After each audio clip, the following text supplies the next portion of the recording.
નમસ્કાર વિદ્યાર્થી મિત્રો, આપનું હાર્દિક સ્વાગત છે આપણી પોતાની યુટ્યુબ ચેનલ સ્માર્ટ એકેડમીમાં। આજે આપણે ધોરણ 11ના મૂળ તત્વોની બ્લુપ્રિન્ટ જોવાના છીએ, જેમાં તમને મળશે દરેક ચેપ્ટર વાઇઝ ગુણભાર અને કયા ચેપ્ટરમાંથી કેટલા ગુણનું અને કયા વિભાગમાં પૂછાશે તેનું આપણે સંપૂર્ણ આજે સોલ્યુશન જોઈશું। ગુણભાર આપેલ છે કે પ્રશ્નોના પર હેતુલક્ષી પ્રશ્નો એટલે કે વિભાગ એ જે 24 ગુણનો હશે, વિભાગ એ અને બી 24 ગુણનો ભેગો હશે, એના પછી ટૂંક જવાબ વિભાગ સી, ડી, ઈ અને એફ તો 15 ગુણ, 12 ગુણ, 18 ગુણ અને 11 ગુણ। અને આ મિત્રો અહીંયા પ્રશ્નો આપેલા છે કે 8 પ્રશ્નો, 5 પ્રશ્નો, 4 પ્રશ્નો અને 1 પ્રશ્ન 42 પ્રશ્નો હશે। એના પછી પ્રકરણ પ્રમાણે ગુણભાર જોઈએ તો અહીંયા પ્રથમ 1 થી 4 ચેપ્ટરમાં આપેલો છે કે હિસાબી પદ્ધતિ અને તેના પારિભાષિક શબ્દો એ પહેલું ચેપ્ટર છે, એમાંથી 1 ગુણ એટલે કે વિભાગ એમાં માત્ર 1 ગુણનું પૂછાશે। એના પછી બીજું ચેપ્ટર છે, મિત્રો તમને કહી દઉં કે આ છે તે આપણે ધ્યાનમાં રાખવાનું નથી। બેસ્ટ બેનિફિટ લેવા માટે આપણે જે આ પ્રમાણે તૈયારી કરીશું તો આપણે સારા માર્ક્સ રિકવર કરી શકીશું। તો ચાલો આપણે અહીંયા તમને કહી દઉં કે પહેલું જ ચેપ્ટર છે તે 1 ગુણ, બીજામાંથી 4, ત્રીજામાંથી 1,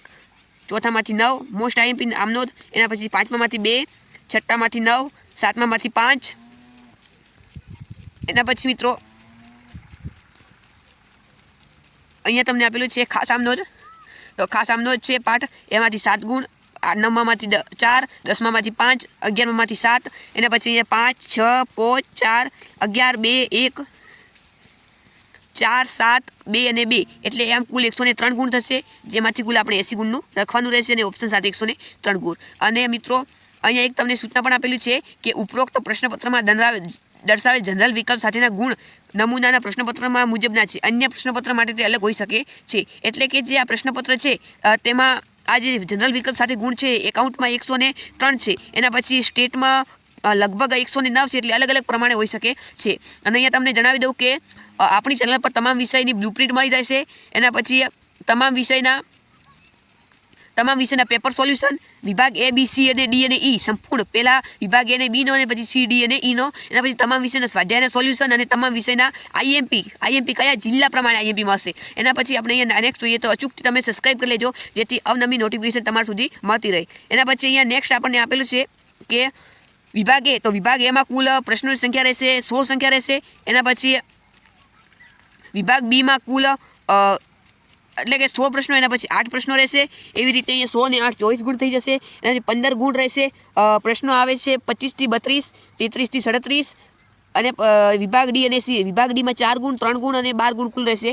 એના પછી વિભાગ ઈ અને એફ, વિભાગ ઈમાં 38 થી 41 અને જે 18 ગુણ રહેશે, પ્રત્યેકના 6 ગુણ। વિભાગ એફ 42 નંબરનો પ્રશ્ન રહેશે, એક પ્રશ્ન માત્ર 11 ગુણનો, 11 ગુણ એ ફરજિયાત ચેપ્ટર નંબર 5 વાર્ષિક હિસાબોમાંથી હશે।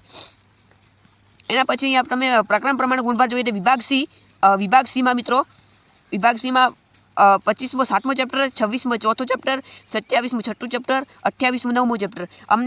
તમને ફરીથી એક જણાવી દઉં કે ખાસ નોંધ કે જે અહીંયા 7 નંબર ઉપર જો રાઉન્ડ કરેલું હશે તો તે ભાગ 2 નો હશે, અને જો રાઉન્ડ નહીં હોય સાદો સિમ્પલ એમ હશે તો તે ભાગ 1 નો હશે।